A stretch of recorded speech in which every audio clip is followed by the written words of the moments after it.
Alors pour ce dimanche, je vous propose un enseignement de Jésus sur le jugement de Dieu, parce que c'est une question très sensible, évidemment, et que malheureusement notre imaginaire a été tellement nourri de légendes sur cette question qu'il me semble utile de relire ce qui est réellement marqué dans ce texte que l'on appelle le jugement des nations. Alors c'est au chapitre 25 de l'Évangile de Jésus-Christ selon Matthieu que nous avons ce texte. Voilà ce que nous dit cet Évangile. Lorsque le Fils de l'homme viendra dans sa gloire avec tous les anges, il s'assiera sur son trône de gloire. Toutes les nations seront rassemblées devant lui. Il séparera les uns d'avec les autres, comme le berger sépare les brebis d'avec les boucs. Il mettra les brebis à sa droite et les boucs à sa gauche. Alors le roi dira à ceux qui sont à sa droite, « Venez, vous qui êtes bénis de mon Père, recevez en héritage le royaume qui vous a été préparé dès la fondation du monde. Car j'ai eu faim et vous m'avez donné à manger, j'ai eu soif et vous m'avez donné à boire, j'étais étranger et vous m'avez recueilli, nu et vous m'avez vêtu. J'étais malade et vous m'avez visité, j'étais en prison et vous êtes venus vers moi. » Alors les justes lui répondront, « Seigneur, quand avons-nous vu avoir faim et t'avons-nous donné à manger, ou avoir soif et t'avons-nous donné à boire? Quand avons-nous vu étranger et t'avons-nous recueilli, ou nu et t'avons-nous vêtu? Quand avons-nous vu malade ou en prison et sommes-nous allés vers toi? » Et le roi leur répondra, « En vérité, je vous le dis, dans la mesure où vous avez fait cela à l'un de ces plus petits d'entre mes frères, c'est à moi que vous l'avez fait. » Ensuite, il dira à ceux qui sont à sa gauche, « Retirez-vous de moi, maudits, allez dans le feu éternel préparé pour le diable et pour ses anges. Car j'ai eu faim et vous ne m'avez pas donné à manger. J'ai eu soif et vous ne m'avez pas donné à boire. J'étais étranger et vous ne m'avez pas recueilli, nu et vous ne m'avez pas vêtu, malade et en prison et vous ne m'avez pas visité. » Alors ils répondront eux aussi, « Seigneur, quand avons-nous vu avoir faim ou soif, étranger ou nu, malade ou en prison, et ne t'avons-nous pas rendu service ?» Alors il leur répondra, « En vérité, je vous le dis, dans la mesure où vous n'avez pas fait cela à l'un de ces plus petits, c'est à moi que vous ne l'avez pas fait. Et ceux-ci iront au châtiment éternel, mais les justes à la vie éternelle. » Je vous propose de chanter le psaume 65b. Les 3 premières strophes de ce psaume, « Vers toi, Seigneur, vont nos louanges » dans le psautier français. 65b.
Ô Éternel, ne te tais pas en face de nous. Si nous frappons à ta porte, la porte par notre méditation, ouvre-nous. Si nous t'interrogeons, réponds-nous. Si nous t'implorons, exauce-nous. Oui, tu le feras, Seigneur, dans ta grande bonté. Tu le feras largement, pourvu que, lorsque tu parles, nous-mêmes ne détournons pas notre oreille. Car tu écoutes, avant même qu'on t'écoute. Ô Éternel, tu accueilles nos demandes. Fais maintenant que nous accueillions tes réponses. Parle donc, Seigneur, ton serviteur écoute.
Ce texte se prête à des théologies et à des usages bien éloignés de l'Évangile.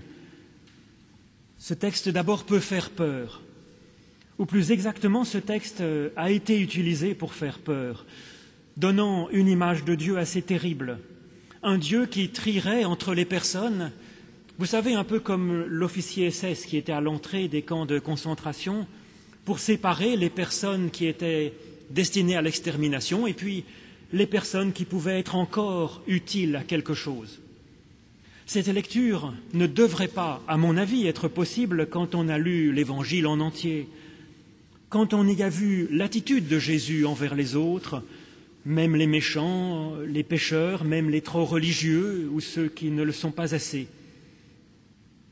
On devrait alors savoir que Dieu est amour et qu'il aime chacun de ses enfants, même s'il est son ennemi. C'est ça, l'Évangile. Alors, comme le dit l'apôtre Paul, en Christ, nous ne devrions plus être sous la crainte de Dieu, car l'amour parfait de Dieu chasse toute crainte.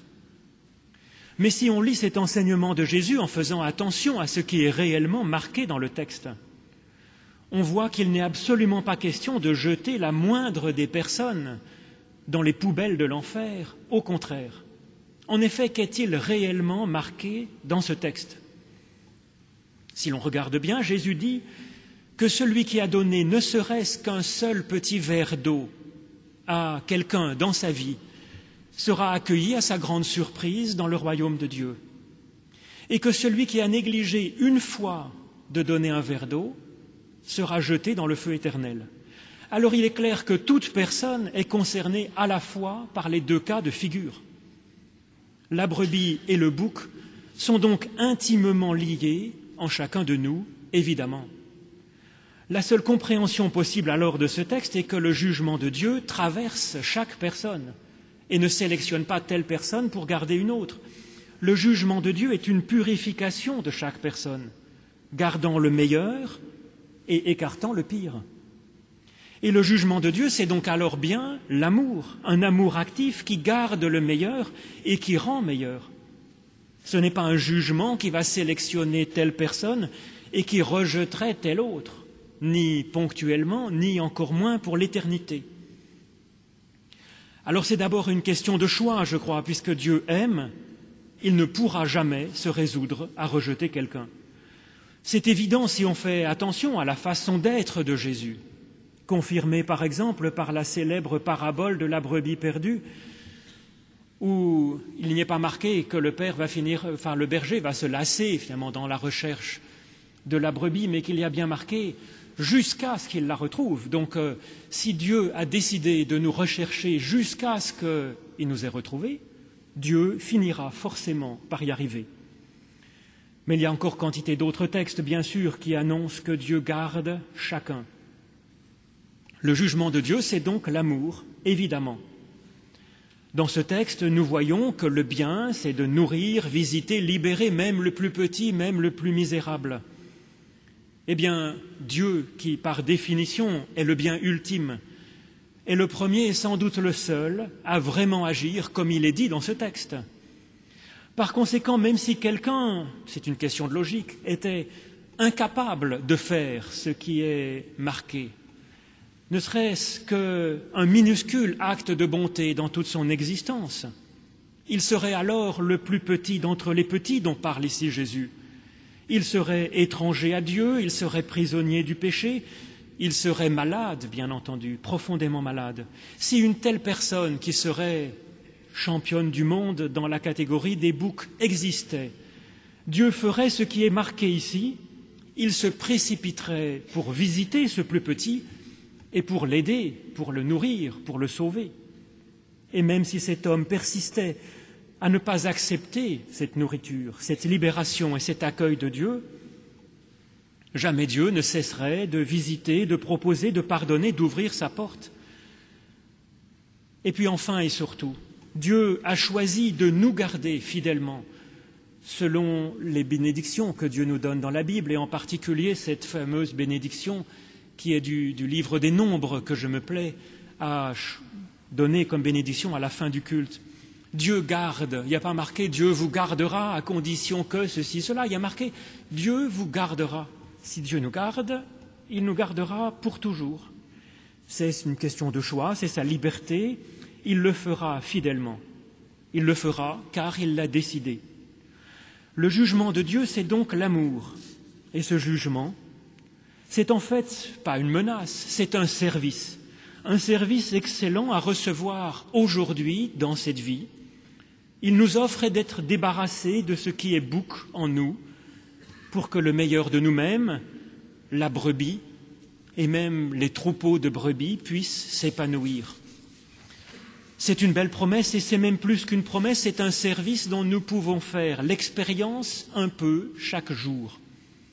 À chacun de se poser la question pour lui-même, par quel bouc encombrant les profondeurs de notre être voudrions-nous que Dieu commence à nous libérer un peu aujourd'hui? Mais je crois qu'il y a encore un autre écueil dans ce texte difficile, c'est le danger du moralisme. C'est certainement une bonne idée de rendre service à ceux qui en ont besoin.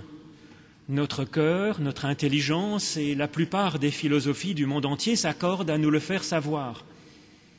Il y a même ce proverbe paysan qui dit que si tu veux récolter du bonheur dans ton champ, va et sème du bonheur dans le champ du voisin. Bon, je veux dire, je suis sûr qu'il y a des proverbes indiens ou arabes qui disent la même chose. C'est quelque chose d'universel, c'est une expérience de vie. Mais on ne peut pas dire que la clé de la vie éternelle, ce serait d'être serviable.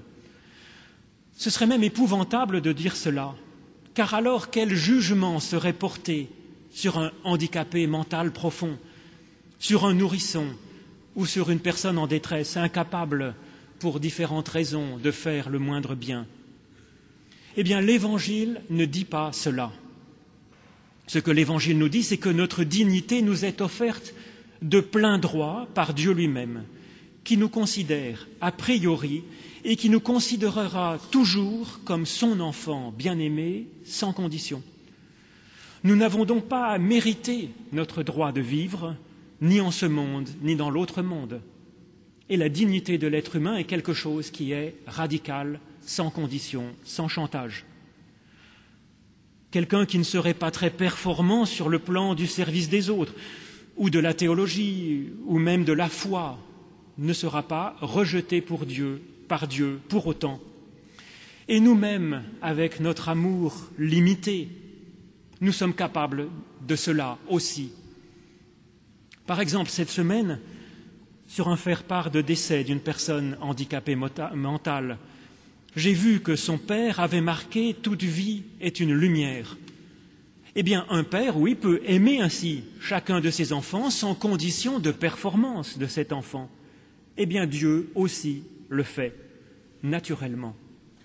La question est alors de comprendre ce que Dieu recueille et quelle est cette brebis que Dieu garde, la brebis qui est en chacun, que Dieu garde pour toujours, selon ce que nous dit Jésus-Christ. La clé pour être comptée parmi les brebis, nous l'avons vu dans ce texte, c'est de donner à manger au Christ quand il a faim, de lui donner à boire quand il a soif, d'accueillir le Christ en nous quand il est étranger à notre vie, c'est d'aller voir le Christ quand il est prisonnier de notre troupeau de boucs ou malade. Car en fait, c'est vraiment cela qui est marqué, le critère qui est donné ici par Jésus. Ce qui compte en chacun de nous, c'est cet élan pour accueillir, nourrir, visiter, soigner, oui, mais le Christ. Alors plusieurs questions se posent. Toujours cette question de savoir ce qui nous attend si nous ne faisons pas ou n'arrivons pas à faire ce qui est marqué ici. Mais d'abord, nous pouvons nous demander qu'est-ce que cela veut dire de soigner ainsi le Christ et comment nous pouvons le faire concrètement. En effet, Jésus n'est pas là à notre porte pour que nous puissions lui apporter des oranges. Mais c'est ce qu'explique Jésus dans la suite. Il nous dit « Je vous le dis en vérité, toutes les fois où vous avez fait ces choses à l'un de ces plus petits d'entre mes frères, c'est à moi que vous les avez faites. » Alors c'est déjà plus facile que de soigner un Jésus qui n'est plus là à nos côtés physiquement, mais cela repousse le problème car qui sont ces plus petits d'entre les frères du Christ qu'il faudrait aider? Jésus ne nous dit pas de nourrir, de visiter, de libérer notre prochain. Il ne le dit pas, en tout cas dans ce texte. Ou il ne nous dit pas de nourrir, visiter, libérer nos frères et sœurs à nous, ce qui est évidemment une bonne idée, mais c'est une autre question. Ici, Jésus, comme critère absolu, ne nous dit pas d'aider nos frères et sœurs, mais d'aider ses frères à lui. Or, nous savons ce que Jésus entend par « mes frères et sœurs ». D'après un autre passage de ce même évangile selon Matthieu, ses frères, ses sœurs, sa mère, c'est ceux qui écoutent la parole de Dieu et qui font sa volonté. Alors là encore, il est utile bien sûr de noter que personne ne fait la volonté de Dieu à 100%. La question, c'est donc de reconnaître en chacun ce qui est de l'ordre du Christ, ce qui est de l'ordre de l'écoute de la parole de Dieu. La question, c'est de reconnaître et d'aider cette dimension parfois bien invisible de quelqu'un qui en fait une personne qui serait capable d'aimer, ou du moins qui est appelée par Dieu à aimer. En effet, Jésus est le Christ avant même d'avoir accompli sa fonction de salut pour l'humanité. Être Christ, ce n'est pas un titre qui est donné a posteriori, comme la Légion d'honneur est donnée, mais c'est un nom, c'est une vocation qui est donnée par Dieu, comme à Jésus lors de son baptême, quand cette voix se fait entendre, « Celui-ci est mon Fils bien-aimé, en qui je place toute mon affection ». Ce nom de Christ, cette vocation, cette bénédiction, elle est donnée comme un point de départ. Et donc nous pouvons reconnaître dans toute personne, à travers la vocation que Dieu lui adresse, à travers l'amour que Dieu lui adresse, le petit frère et la petite sœur du Christ. Toute personne est pour Dieu un enfant qu'il aime et à qui il adresse une vocation. En chacun, il y a donc un petit, parfois un tout petit frère ou sœur du Christ, au moins comme une espérance, au moins comme une vocation, puisqu'il est aimé et qu'il a été appelé par Dieu à être d'une certaine façon un petit peu source de lumière et de vie. Alors bien sûr, même le handicapé mental le plus profond, même le nourrisson le plus immature, le plus prématuré, même le fou le plus aliéné, ont quelque chose du Christ en eux, quelque chose à garder éternellement, ne serait-ce qu'une vocation que Dieu leur adresse. Quelque chose qui donne à chacun par grâce une dignité infinie, une vocation qui fait qu'en puissance, il est et il demeurera toujours aux yeux de ceux qui aiment, un petit frère ou une petite sœur du Christ. Et donc servir les petits d'entre les frères du Christ, ce n'est donc pas donner seulement un coup de main aux chrétiens, ce n'est absolument pas le style de Jésus. Mais c'est faire, comme Dieu lui-même le fait en Christ, c'est garder de toute façon et chercher à réveiller le meilleur de chacun, à nourrir ce meilleur, à le visiter, à le soigner, à le libérer. Et ce meilleur, c'est quelque chose qui est de l'ordre d'une vocation, d'une bénédiction donnée par Dieu à chacun. Ce qui nous est demandé, c'est donc une tâche bien plus difficile encore que la sage petite morale que l'on est parfois tenté de tirer de cette parabole du genre « l'essentiel, ce serait d'aider les autres », alors que l'essentiel, c'est d'être comme Christ. Bon, à notre mesure, d'accord, mais source de résurrection. Alors comment le ferons-nous? Comment ferons-nous donc ce prodige de nourrir, de libérer, de ressusciter le Christ dans l'homme? Heureusement, c'est ce que dit Jésus dans les premiers mots de cette prédication. Il nous dit « Lorsque le Fils de l'homme viendra dans toute sa gloire avec les anges, il s'assiera sur le trône de sa gloire, et toutes les nations seront rassemblées devant lui. Il séparera les uns d'avec les autres, comme le berger sépare les brebis d'avec les boucs. » Vous allez dire, ce n'est pas tellement plus clair, mais la gloire de Dieu dans la Bible, ça désigne une chose claire pour les gens qui écoutent Jésus. C'est comme ça que la Bible parle de la présence de Dieu qui libère les Hébreux de l'esclavage en Égypte, qui les accompagne, qui les guide dans le désert, qui les nourrit, qui leur donne de l'eau, afin de les mener jusqu'au lieu de la promesse. Et donc cette gloire, c'est simplement la présence agissante, la présence créatrice de Dieu pour nous et en nous. Alors on peut l'appeler le Saint-Esprit si on veut, si on préfère, mais c'est bien de cela dont il est question ici. Toute la question, c'est donc de recevoir cette dynamique de création et de vie qu'est Dieu lui-même. C'est lui qui fera le ménage en nous pour ce qui reste de boucs et qui nourrira nos brebis, qui existent déjà au plus profond de nous-mêmes. C'est cette dynamique d'évolution qui fera naître et grandir notre capacité à aimer et à être à notre tour pour l'autre une présence qui aime, qui ressuscite, qui purifie, qui nourrit le meilleur et qui l'appelle à se lever, à répondre à l'appel de Dieu. La clé, c'est donc d'attendre la venue du Fils de l'homme en nous, la venue de quelque chose de vraiment humain en nous, grâce à Dieu.